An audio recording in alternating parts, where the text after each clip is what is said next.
Welcome to the Cruiser Racer channel. I'm Rebel Lion of the Electron Rebels Bike Club, and this is Bike Talk. Bike Talk is a personal vlog with electric bike enthusiasts. Here we share with you news about the e-bike industry and new technologies.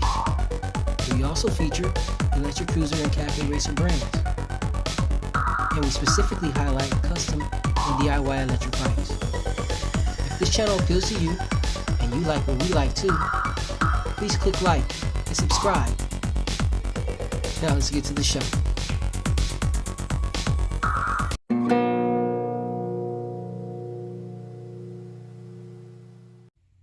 Greetings enthusiasts, welcome back to the channel. I'm Rebel Lion of the Electron Rebels, the Grand Admiral, and this is Bike Talk, the personal blog of an E-nthusiast. Today, we're going to answer the question as to what is the difference between an electric bike and a regular bike. Let's get into it, shall we? To answer this question in general, there's really not a big difference between an e-bike and a regular bike's geometry. Typically, all bikes function the same way: pedaling, steering, and braking. The only difference is the obvious, the added electric components. However, these are only aesthetic differences, and these are not the differences that matter. The differences that matter, or should matter, is the mind frame of the operator. E-bikes require more attention than a standard bike. See, owning any type of motor bike will require the owner-operator to treat it as some form of motor transportation, not just some bike used for leisure. For example, I never just leave my bike lying around. I never just lay it around on the ground. I use the kickstand or I lean it against something sturdy. Allowing my bike to fall over is a cardinal sin and is simply not accepted. Also, no one handles ghosts but Rebel Lion, and that's the rule. Contrary to all the information out there on the internet, maintenance and repair on e-bikes is not open and shut. Not all shops have the capability nor the knowledge to work on electric bikes. So maintenance and repair on electric bike motors and batteries are going to fall either on the manufacturer or the owner-operator. It all depends on what you own. And of course, if your bike is DIY, such as mine, you are the mechanic. The feeling of the speed increasing while riding an e-bike can be a smooth transition, especially when using or riding a Class A pedal assist only. When riding a Class B pedal and throttle, there is a jolt in acceleration, which can lead to uncontrolled steering. And this is something that you certainly will not feel or experience when riding a standard bike. So, speed is another one of those obvious factors. 3 to 5 miles per hour compared to 15 to 28 miles per hour is a significant jump in speed, and something you would want to wisely consider. Unlike regular bikes, e-bikes have rules regarding speed, as well as travel spaces. Governments around the world have special regulations for motor-powered bikes. They like to regard or regulate these bikes as a form of motorized transportation. That means there are limits on bike paths that are shared by pedestrians. And although there are no licensing required to operate an e-bike, there are age requirements for operators, which is necessary because no one wants to see this. So that's my take on the difference between an electric bike and a regular bike. How about you? We're going to end this segment right now and go ahead and get into the rest of the show. You want to stay tuned because we're going to take a ride, and we're going to also finish up that maintenance that we started last week in the Builder's Corner. So let's get to it. Let's go.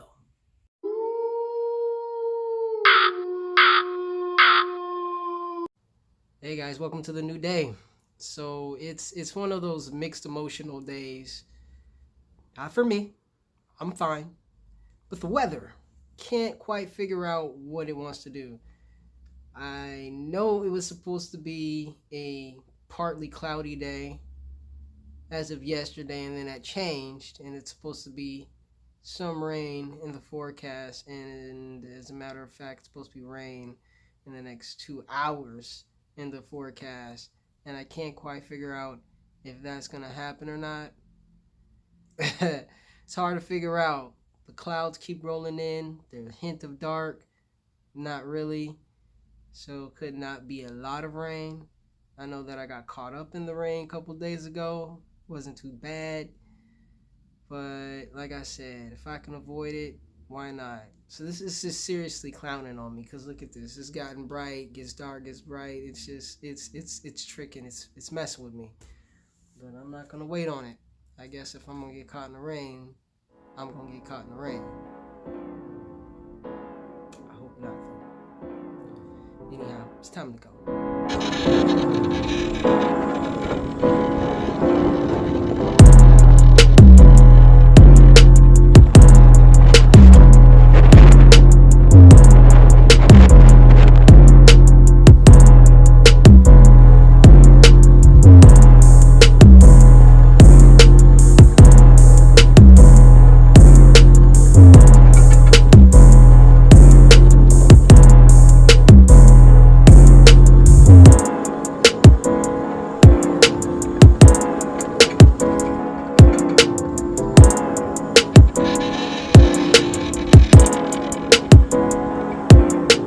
Here we are at DeLong Park.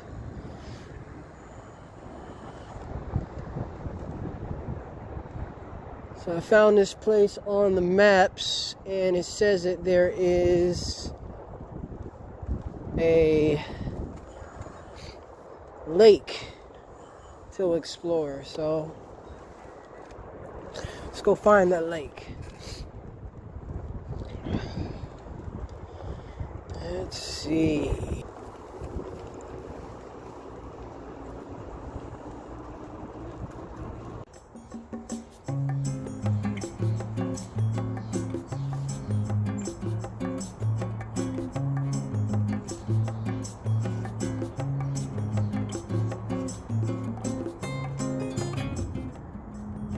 I can't begin to say how relaxing it is to be out here.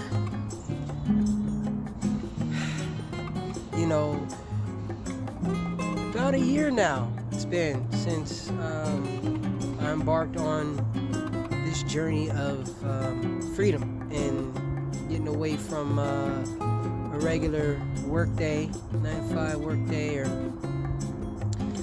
10 to 12, whatever workday. And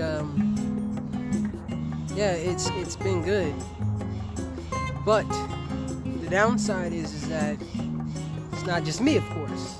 A lot of people are not working right now, out of work and at home, and I've noticed that my patience has been wearing thin with my neighbors. You know, for you all that happen to notice with the videos, I live in an enclosed building, and my neighbors I have about 7 neighbors on my floor, 8 units including my own.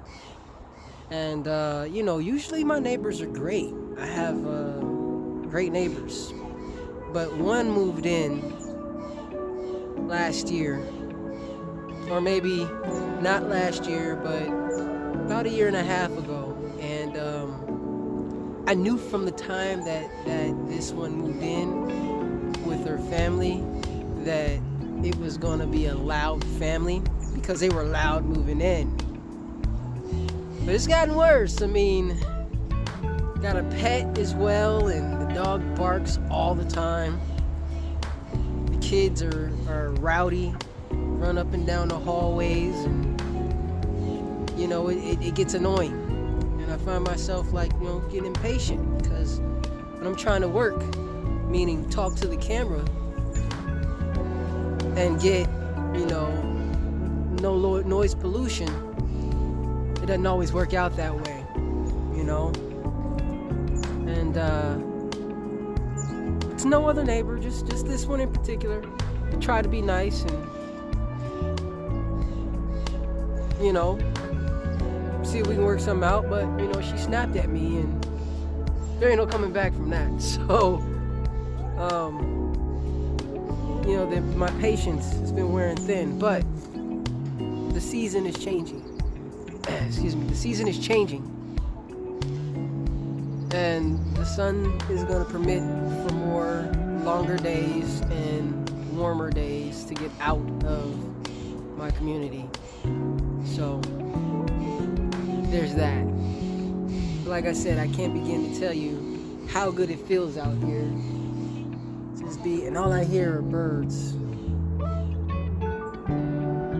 Crows, maybe. Whatever they are. That's all I hear. Sound of nature. And of course, cars off in the distance. It's the city, right?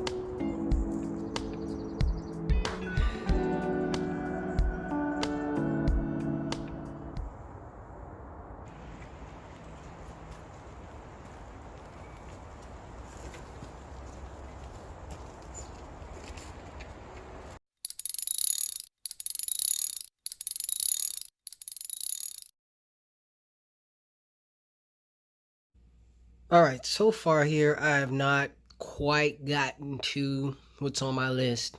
Got a little off track, doing something different. I noticed that my door was really coming unhinged, and that's because I got these really small hinges. I could do better with the hinges, but the wood is too thin, and I have to kind of use these smaller ones. But like I said, the screws just weren't digging into the wood quite well, so I wound up having to put some nails in to here to get these to stay a little bit longer until I redesign this here thing, this whole thing. So that's kind of what I'm working with right now. Other than that, I had this until I get me a better wrench for taking off this front tire. This nut is just, it's meaty. It's bigger. The axle is definitely much bigger than the one here on the rear. And I need the right type of wrench or fitting for this. And right now all I got is my my socket here in this old car spark plug socket, which actually is the right size. It's like 7/8, something like that. Yeah, 7/8. That it works for this size nut, so it's a 7/8. I need the right tool. Don't have that yet, so I've just equipped my little tire changing kit, the tools in here, and shifted that weight more to the middle and get a little bit off back here. Believe it or not, this was actually the heaviest part. These two parts were like the heaviest in about maybe 2.5 pounds more than I needed back here. So in here, just got the rest of the tire repair kit. Got some tools here that I use to tighten things up or loosen things up or whatever the case here. But I got this cool little nifty kit there that I use to change the tire with. And I got, of course, a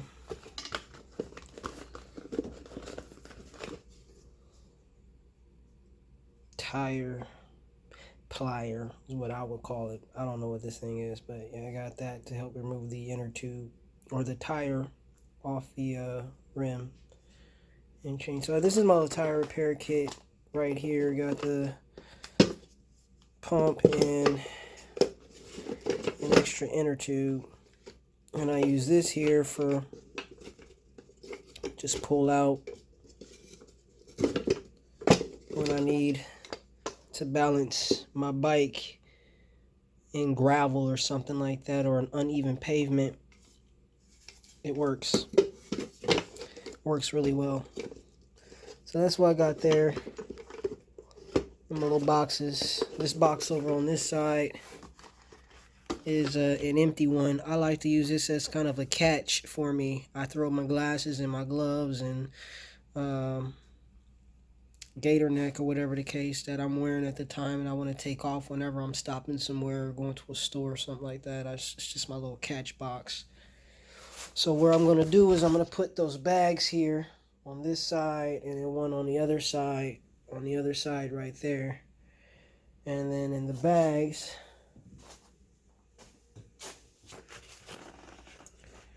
let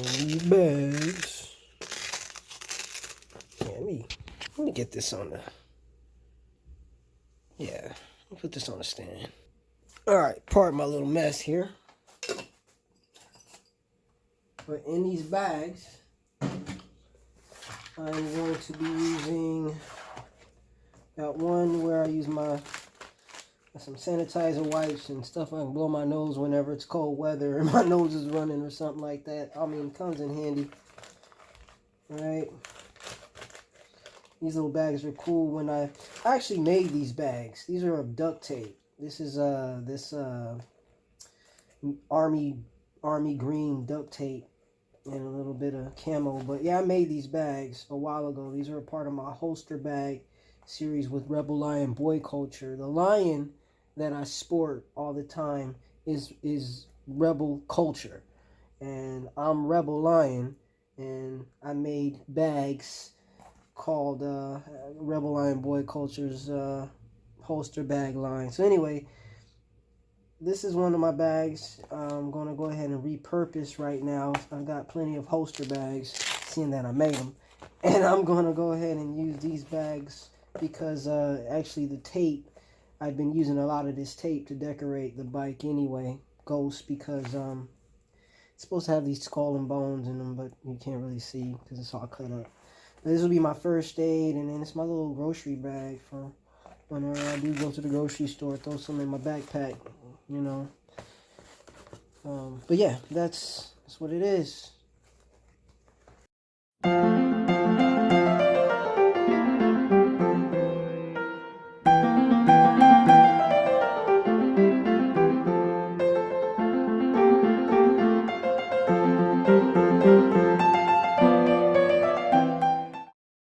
Alright, so there is that fitting, the tube with the foam.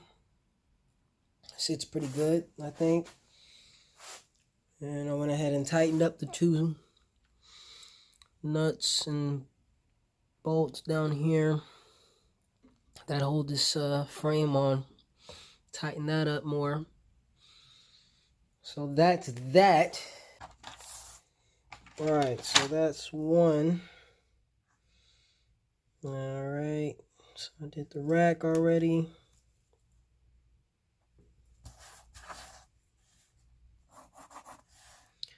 And check the kickstand.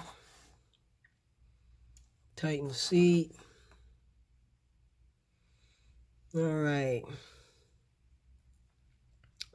so let's go ahead and look at the, I'll get the tire. Let's go ahead and mark that down. Let's go pump that tire up right now.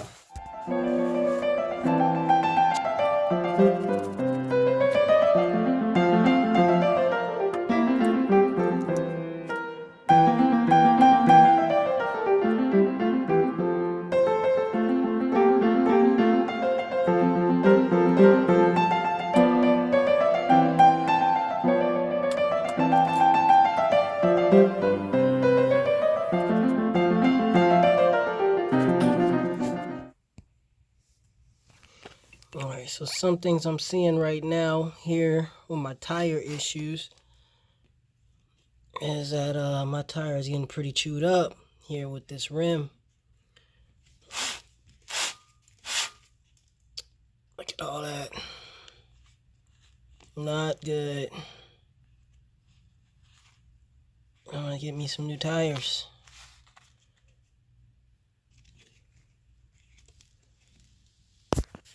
See if we find any other tread. Looking like it won't come off. Yep, all around it. Look at that. That's 3 spaces so far. Found that tire looking pretty damn bad. So yeah, we're glad we have to change the tires here.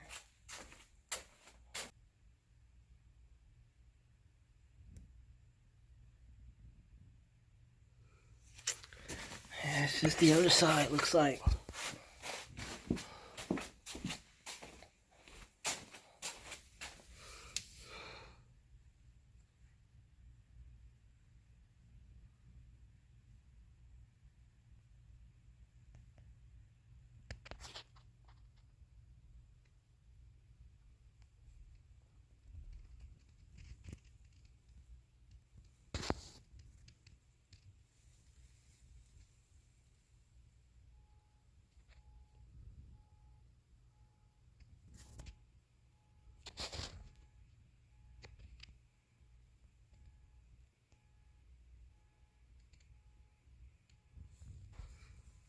Alright, so I went ahead and took off the brakes, and this is what we're looking at here. Not too bad. Definitely see that they don't wear evenly. And that's because the tire obviously wobbles. So the spokes need adjusting. And that's going to take a little bit more learning on my part. It's not like I can take my hub tire or my hub wheel into a tire shop and ask them if they could, align the tire or the wheel, because most bike shops don't work with conversion kits. They basically stay away from working on anything conversion kit so you have to learn that on your own. So I can tighten spokes to where they're not wobbling, so much of a wobble, but as far as alignment, I'm not an expert at that just yet. I don't have a lot of experience on aligning my tires, so that's still a learning curve for me. So I'll do the best that I can do on the alignment job to keep this from becoming so sloped. Other than that, still a learning curve. So let me finish this up.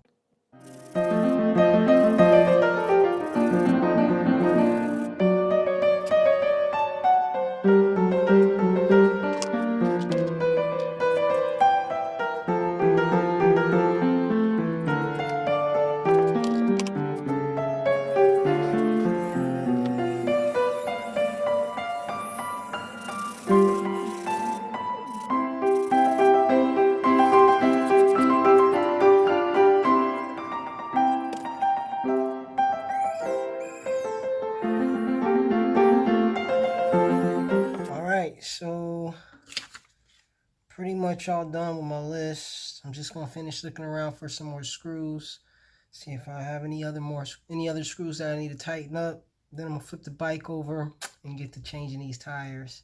Very last thing. All right.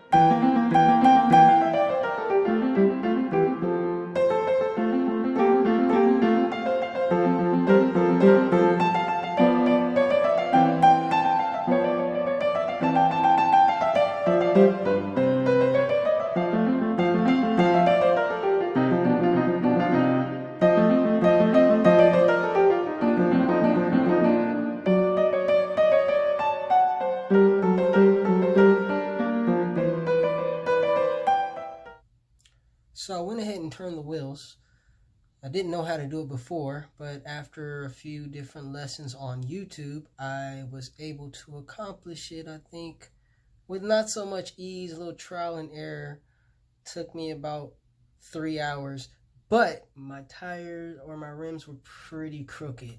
They're not as bad now. I'm not an expert. I'm gonna ride them a little bit and see how it goes on the brakes. You know your tires are basically not aligned when your brakes are grinding or are being um, grinded down unevenly, and that's been happening with me for a long time. So I'm gonna check them now, and I'll show you.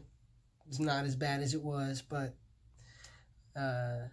it could be better, and I'll continue to monitor and get better at turning them as I practice. But I think I got the concept real well, and I'm gonna leave a link to the videos that I watched and in a reference to the teachers or the people who I learned from in the description below. So let's take a look at what I've done. Okay, so earlier in the video, you saw me take my screwdriver and then, turn the wheel and let it grind over here. And as I'm doing that, of course, I'm seeing which way the wheel is leaning towards, or which way the alignment is leaning. And then I'll know which way to turn or loosen in order to get it to align. But I'm not going to get into that because I'm no expert. I'm just going to leave a description, like I said, or a link to the description in the description below. But what I did was, while doing it, because this wheel is different than this wheel back here, right? This one is not glossed over. It's not. It is kind of rough, and I'm able to draw on it and mark it as to where I needed to align. This one, not so much. It's black. I couldn't do anything. I can mark a little bit here, as you see, but I needed to put numbers. Numbers for me, because I wanted to make sure that I wasn't continuously tightening the same one. And marking them is great, but when I was going through, I had quite a bit in one section, as you can see, that were not aligned properly, and I needed to know what I was going back to, which ones were continuously needing to be tightened or loose. So I numbered them. After I marked them on the rim, I gave them a number so I can come back and say, oh, it was number 4 that needed, or number 5 or something like that. So, and I did that on both sides here. Here I didn't have as many spaces, but yeah. But I mean, it's crazy because I learned something with the whole alignment end of it. There's this certain dish that you can get to help you figure out if your wheel is completely off balance. But I don't have the tool, and I don't have the ability to make the tool as of yet. But I will make the tool as soon as I can. But anyhow, there's this tool that you can get that will help you figure out the alignment of whatever and of your wheel.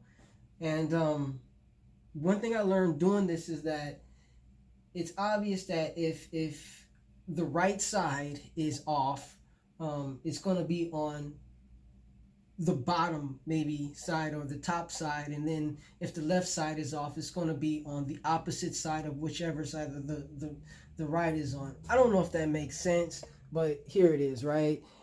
Seeing that right here, it's off on, this is my right, and it's off here, on the bottom. And then if I switch over here to the left, it's on the top. So that's kind of what I was trying to say in a nutshell. And that was interesting to learn. So anyhow, when I did the back, it was bad, but it was only in like a few spots a little easier to align. And now when I turn my wheels, and this is the bike. It's the bike shaking, not the wheel. I had to make the bike. It doesn't look like it's still shaking, but hold on a sec. All right, let's see.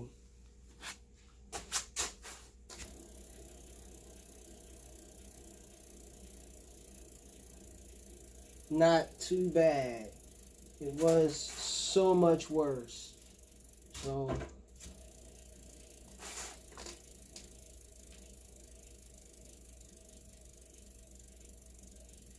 yeah, not too bad. All right, let's check out this front one.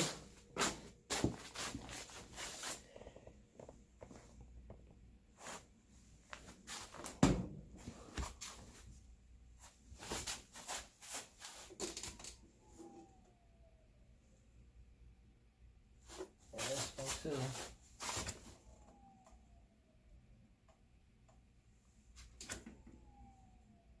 Basically, I'm just trying to see how far back it swings in between the two brakes. That helps me to know if it's still badly off alignment. This one's even much better too. So that's what I'm going to do for today. I'm going to call this good. Flip it upside down. Make sure everything is continued. Make sure I still need to make sure all my bolts are nuts and bolts are still tightened up. I hadn't finished all that yet, but I know that this is all done. My wheels are back on. I've switched up the wheels, the tires. So now I have some better tread for getting out on a trail or unpaved roads. So yeah, it's gonna be good. All right, let me flip it upside down now. All right, this is everything done. Tires been changed. Bike is clean, very clean. And that seat is shining nicely. And did a little different setup here inside of the box.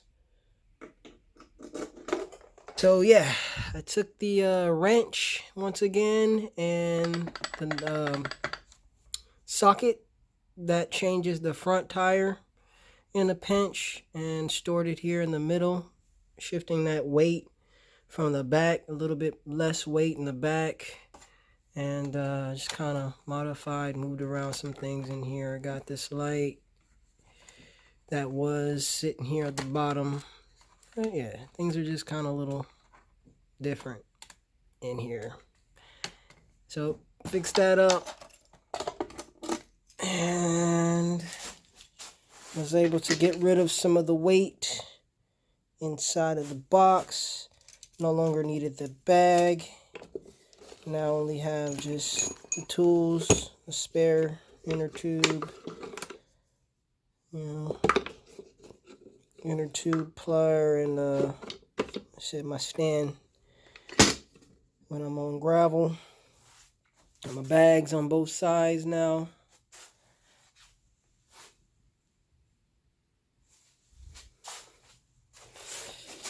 Yeah, all done.